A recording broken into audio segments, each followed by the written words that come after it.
இப்போ இந்த டிமென்ஷியாவை எப்படி டாக்டர் கண்டுபிடிக்கிறது? இப்போ வீட்டில் இருக்க தாத்தா பாட்டி ஆகட்டும், இல்லைன்னா வந்துட்டு நம்ம அம்மா அப்பாவே ஆகட்டும், அவங்களுக்கு வந்து ஒரு ஞாபக மறதி இருக்குது அப்படின்னா அது ஆர்டினரியான ஞாபக மறதியா இல்லை வந்து இது ஒரு டிமென்ஷியா போன்ற நோயா அப்படின்னா எப்படி கண்டுபிடிக்கிறது அப்படின்னு பார்த்தீங்கன்னா, ஃபார் எக்ஸாம்பிள் வந்து நார்மலாக ஒரு ஃபர்கெட்ஃபுல்னஸ், அதாவது ஒரு ஞாபக மறதி அப்படின்னும் போது நான் சொன்னது மாதிரி ஒரு சாவியை மறந்து வச்சுட்டு போகிறது, அப்படி இல்லாட்டி போனால் வந்துட்டு ஒரு ஃபோனை பேசிட்டு அந்த இடத்துல மறந்து வச்சுட்டு போகிறது, இல்லை நம்ம பயன்படுத்தக்கூடிய அன்றாட பொருள்களை வந்து நம்ம மறந்து வைக்கிறது அப்படின்றது சாதாரணமான ஒரு விஷயம்.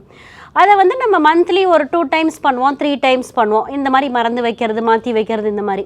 ஆனால் இந்த டிமென்ஷியா இருக்கிறவங்க என்ன பண்ணுவாங்க அப்படின்னு பார்த்தீங்கன்னா, டெய்லி அதே இதை பண்ணுவாங்க. அதாவது ஃபார் எக்ஸாம்பிள் வந்துட்டு டெய்லியுமே வந்துட்டு அவங்க வந்து சாவியை மறப்பாங்க, அதே மாதிரி ஒரு 5-6 தடவை மறப்பாங்க.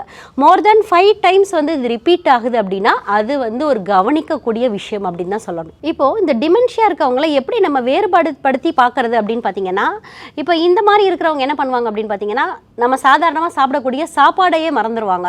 அதாவது நான் சாப்பிட்டேனா அப்படின்றதே மறந்துடுவாங்க. அதே மாதிரி மெயினாக அவங்க மருந்துகள் சாப்பிட்டுட்டு இருந்தாங்க அப்படின்னா அதை மறந்துடுவாங்க. இன்றைக்கி நான் மருந்து சாப்பிட்டேனான்னு தெரியலையே, சாப்பிட்டுட்டேன் போல் அப்படின்னு நினைப்பாங்க. ஒரு சிலர் நான் சாப்பிடலை அப்படின்னு சொல்லிட்டு 2 டைம்ஸ் கூட வந்துட்டு டேப்லெட்ஸை வந்து மறந்து எடுத்துக்கிறது உண்டு.